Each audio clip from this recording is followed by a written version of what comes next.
Hi friends, welcome to reality lifeline. சரி வாங்க, இன்றைக்கி என்ன ரெசிபின்னு பார்க்கலாமா? கேப்சிகம் பன்னீர் ஸ்டஃப் தாங்க. இது ரொம்பவே ஹெல்த்தியான டேஸ்டியான ஒரு ரெசிபிங்க.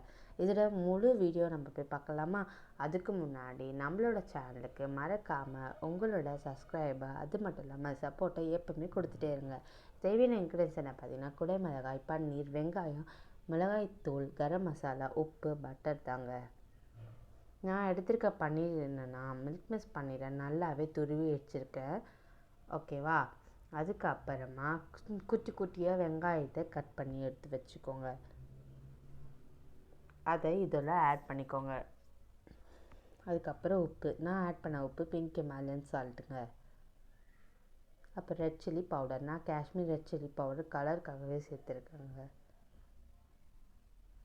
ஸோ அடுத்தது உங்களுக்கு தேவையான கரம் மசாலா சேர்த்துக்கோங்க. இப்போ இதை நல்லா எல்லாத்தையும் சேர்த்து மிக்ஸ் பண்ண போகிறோங்க. அது மட்டும் இல்லை, உங்களுக்கு வேணும்னா நீங்கள் கரண்டியில் மிக்ஸ் பண்ணிக்கலாம். அப்படி இல்லைன்னா நீங்கள் கையால் கூட நல்லா மிக்ஸ் பண்ணிக்கலாங்க. இந்த மாதிரி ஃபுல்லாக நல்லா மிக்ஸ் பண்ணி வச்சுக்கோங்க. கேப்சிகமை இந்த மாதிரி ரவுண்டாக கட் பண்ணி வச்சுக்கோங்க. சேம் லென்த்தில் வச்சுக்கோங்க. இப்போ இதில் நம்ம ஆல்ரெடி மிக்ஸ் பண்ணி வச்சுருந்த பன்னீர் ஸ்டஃப்டை இதில் ஃபில் பண்ண போகிறோங்க. ஸோ நம்ம கையால் நல்லா எடுத்து வச்சு நல்லா அழுத்தி வைங்க. நிறைய வைங்க, கம்மியாக வச்சிங்கன்னா வெளியே வர ஆரம்பிச்சிடும். ஸோ அதனால் நல்லா உள்ளே அழுத்தி வச்சிங்கன்னா அது உள்ளே நல்லா கெட்டியாக பிடிச்சிக்கும். ஸோ இதை நல்லா அழுத்தி ஸ்டஃப் பண்ணி உள்ளே வைங்க.